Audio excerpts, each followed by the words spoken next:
saat terindah dalam hadirat-Mu.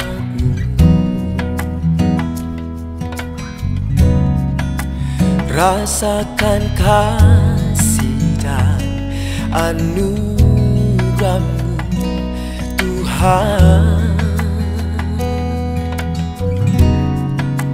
mengalir memenuhiku. Itu yang selalu ku rindu, memuji menyembah-Mu, oh Tuhan. Saat indah bersama-Mu, itu yang selalu ku rindu, menikmati Engkau dalam hadirat-Mu.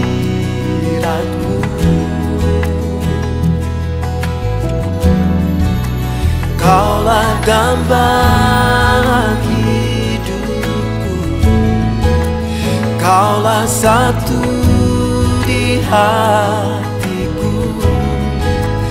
Ku ingin Kau lebih dari segalanya.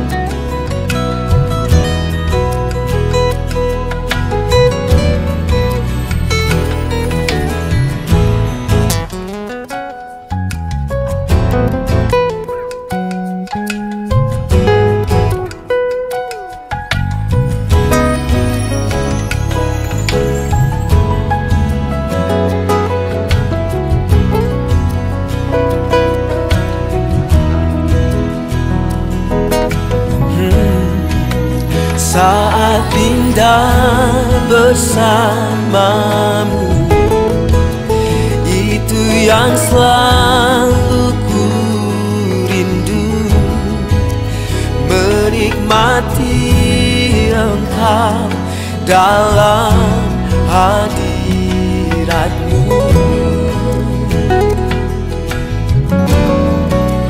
Kaulah dambaan hidupku, Kaulah satu di hatiku. Ku ingin Kau lebih dari segalanya.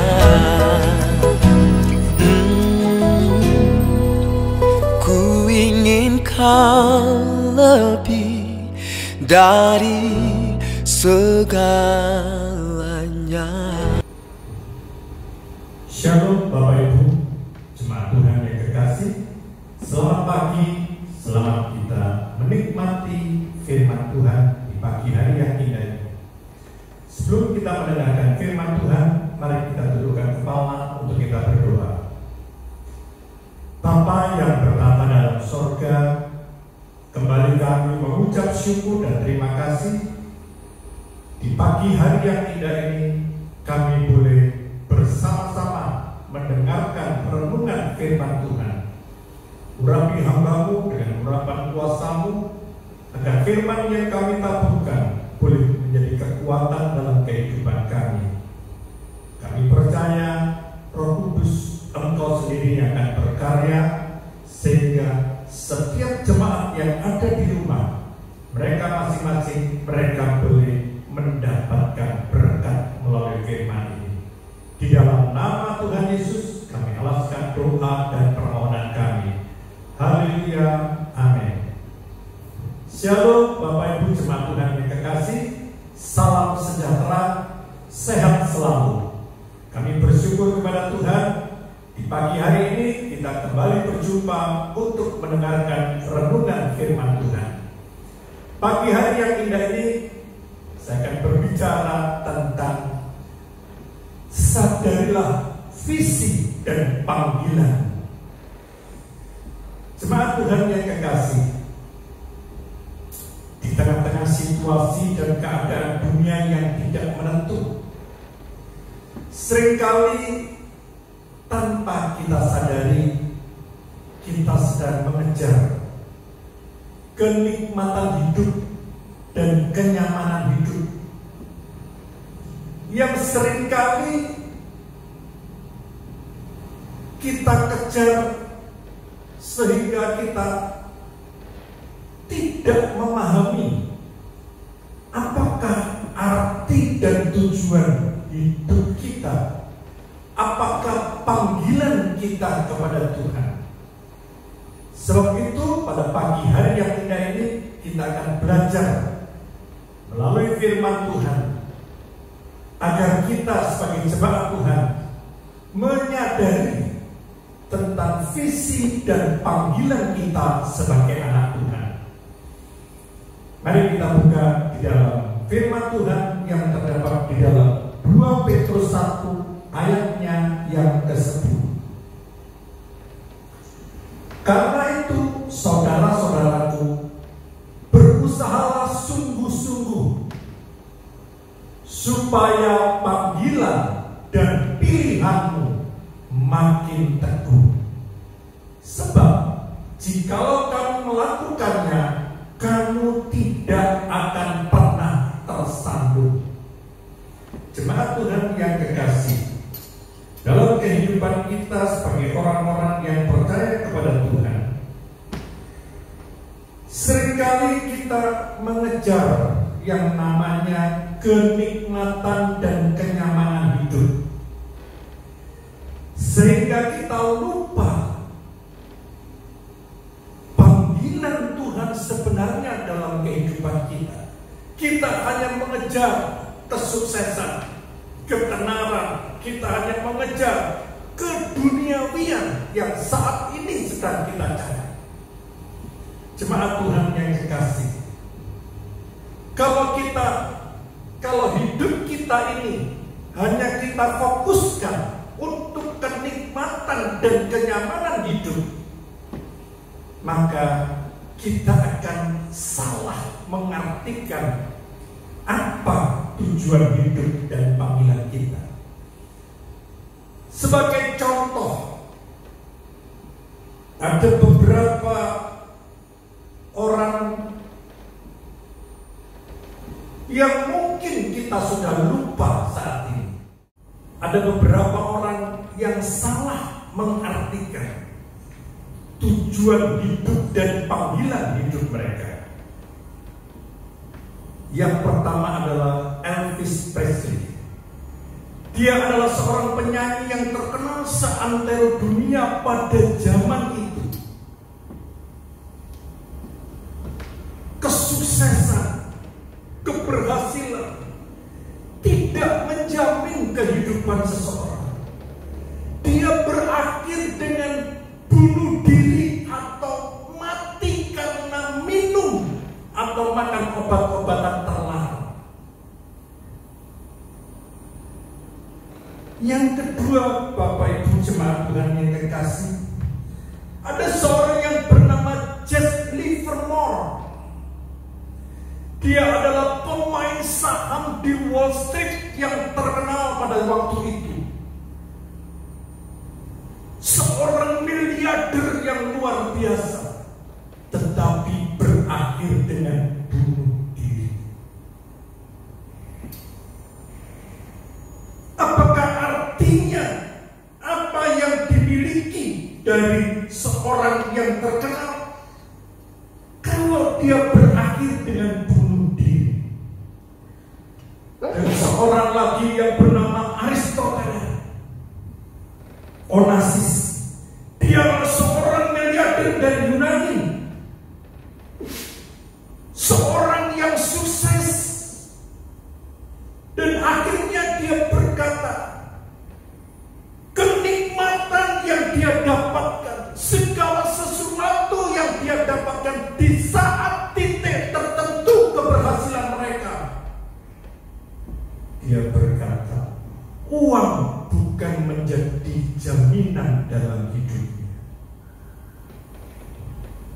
dia berakhir dengan bunuh diri. Jemaat Tuhan yang kekasih, ketika contoh orang-orang yang tidak mengerti dan memahami visi dan panggilan hidupnya, mereka semuanya meninggal, mati dalam kondisi dan keadaan yang sangat mengenaskan. Demikianlah Bapak Ibu jemaat Tuhan, hendaklah kita boleh mengerti visi dan panggilan Tuhan dalam kehidupan kita, supaya kita tidak salah mengartikan hidup ini. Suka memaksa orang. Jemaat Tuhan yang kekasih, dalam kehidupan kekristenan kita, tanpa kita sadari, kita ini dipengaruhi dengan lingkungan. Mungkin dengan motivasi politik dan lain sebagainya, kita dipaksa untuk melakukan sesuatu perbuatan yang tidak berkenan di hadapan Tuhan.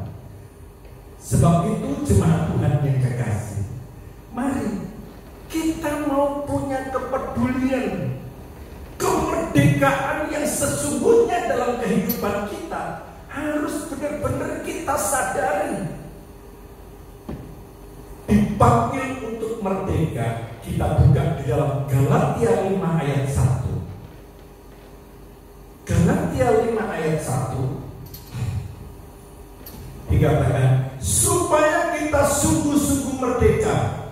Kristus telah memerdekakan kita, karena itu berdirilah teguh dan jangan mau lagi dikenakan kuk perhambaan. Jemaat Tuhan yang kekasih, kemerdekaan yang Tuhan berikan dalam kehidupan kita, biarlah benar-benar kita sungguh-sungguh merdeka dan bebas dari segala persoalan duniawi. Tanpa kita sadari, seringkali hidup kekristenan kita ini tidak bisa merdeka, masih terbelenggu dengan ikatan-ikatan kepercayaan, masih terbelenggu dengan ikatan-ikatan dosa. Tetapi biarlah pada pagi hari yang ini, mari kita bebaskan kehidupan kita, benar-benar kita merdeka. Yang kedua, jemaat Tuhan yang kekasih, kita dipanggil Tuhan untuk hidup kudus.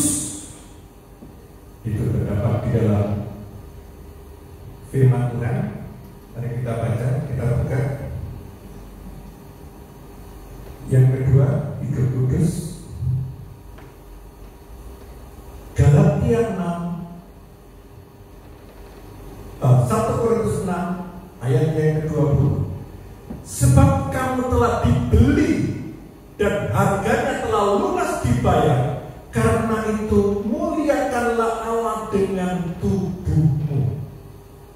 Jemaat Tuhan yang kekasih, sejak kita percaya kepada Tuhan, hidup kita ini sudah dikuduskan melalui janji firman Tuhan.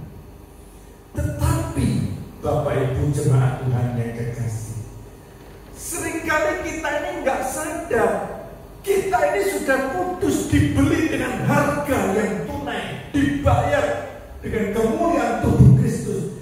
Tapi kita ini masih saja bergaul dengan dosa, tidak menjaga kekudusan. Yang Tuhan inginkan dalam kehidupan kita, bahwa sesungguhnya Tuhan itu memanggil kita supaya hidup kita ini berkenan di hadapan Tuhan. Orang yang hidup kudus di hadapan Tuhan adalah orang yang hidup menurut keinginan roh. Orang yang tidak menuruti keinginan daging. Seringkali kita ini berdalih,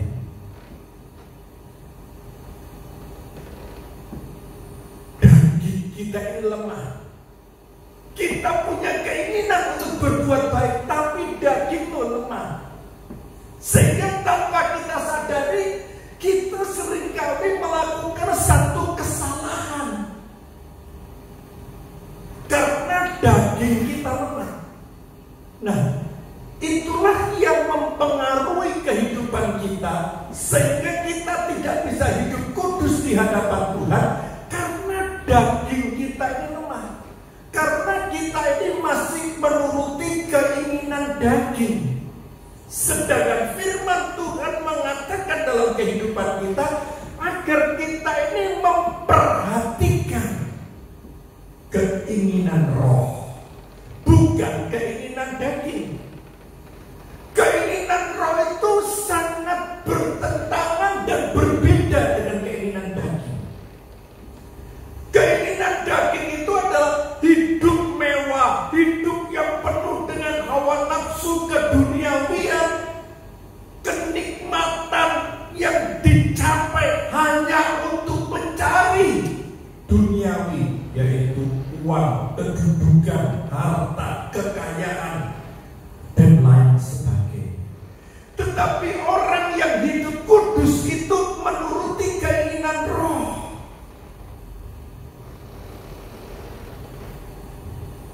Berbicara tentang keinginan roh, itu tidak mudah dikerjakan.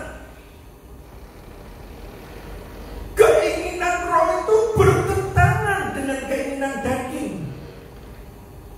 Buah-buah roh kudus itu adalah sukacita, damai sejahtera, roh pengendalian diri, dan lain sebagainya. Tapi yang namanya keinginan daging itu adalah hidup mewah, hidup berjemaah, hidup bermegah, dan lain sebagainya, hanya untuk mencari kenikmatan dunia, ketenaran, keberhasilan secara materi, kemewahan hidup, kenyamanan, dan lain sebagainya. Tuhan ingin agar kehidupan jemaat Tuhan mengerti apa panggilan Tuhan dalam hidup kita. Yang terakhir, Tuhan memanggil dalam kehidupan kita untuk kita bisa melayani Tuhan. Jemaat Tuhan yang kekasih, kita buka di dalam Markus 10 ayat yang ke-45.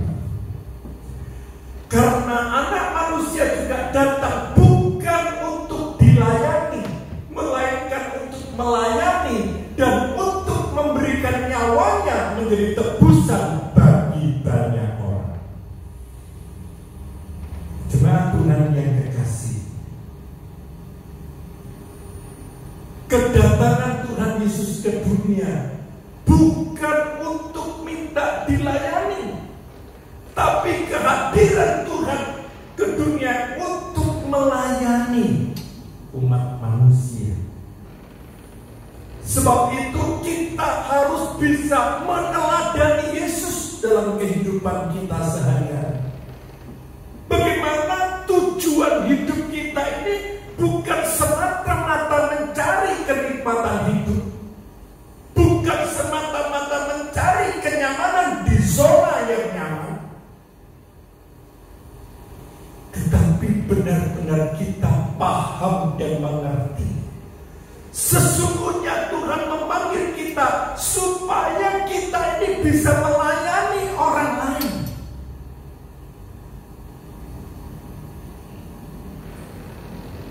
Arti kata melayani dalam bahasa Yunani adalah doulos, yang diartikan adalah budak.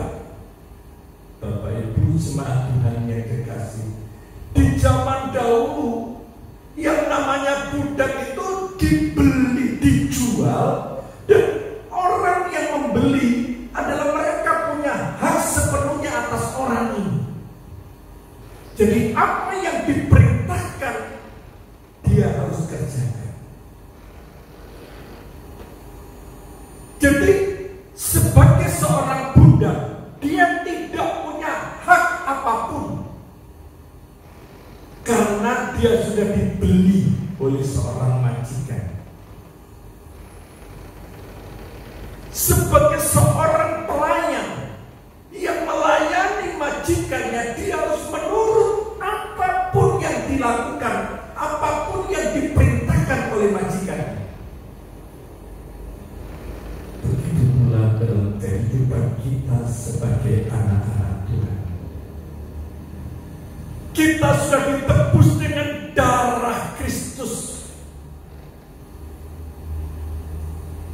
Hidup kita yang dulu kita diperhambakan oleh dunia dan kejahatan. Tapi sejak kita ditebus dengan darah Kristus, maka hidup kita ini diperhambakan karena Kristus. Kalau hidup kita ini sudah ditebus oleh darah Kristus, berarti kita ini tidak punya hak apapun atas hidup kita.